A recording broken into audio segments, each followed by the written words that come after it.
मैथिली दुल्हन। इसके मनमोहक गीत जरूर सुने। यदि अच्छा लगा तो चैनल सब्सक्राइब जरूर करें।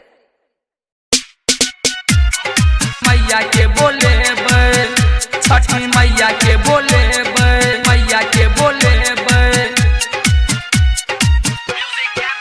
अखन अहाँ सब सुन रहल छी मदनेश्वर स्थान मदना से दुल्हन म्यूजिक की शानदार प्रस्तुति। भौजी संगे जब हमें छठी पूजा करे, भौजी संगे जब हमें छठी पूजा कर, अपना मैया के बोले छठी मैया के बोले अपना मैया के बोले छठी मैया के बोले भौजी संगे जब हमें छठी पूजा करे, भौजी संगे जब हमें छठी पूजा कर, अपना मैया के बोले छठी मैया के बोले अपना मैया के बोले छठी मैया के बोले मैया के बोले छठी मैया के बोले मैया के बोले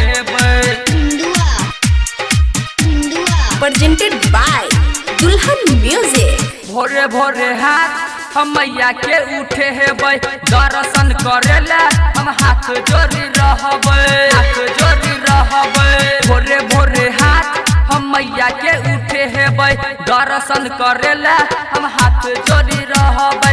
रौना माई के हाथ हम उठेबै भौजी संगे, रौना माई के हाथ हम उठेबै भौजी संगे, अपना मैया के बोले छठी मैया के बोले अपना मैया के बोले छठी मैया के बोले हेबै, मैया के बोले छठी मैया के बोले मैया के बोले।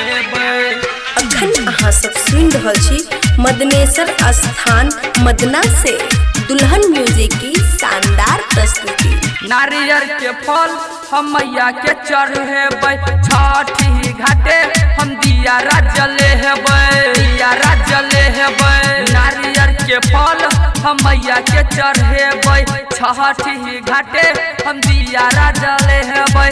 छठी माई के आरती उतारबै भौजी संगे, छठी माई के आरती उतारबै भौजी संगे, अपना मैया के बोले छठी मैया के बोले अपना मैया के बोले छठी मैया के बोले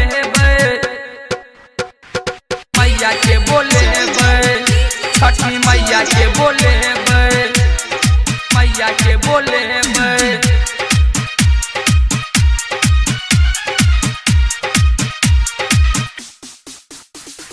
राइटर सोमन की जे बजे हेतै, राजा बाबू के गहना लगे हेतै, गहना लगे हेतै।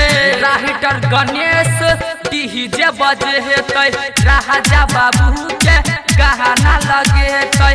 मनोज विकास हरदम भगती में रहते, मनोज विकास हरदम भगती में रहते, अपना मैया के बोले छठी मैया के बोले अपना मैया के बोले छठी मैया के बोले हेबै।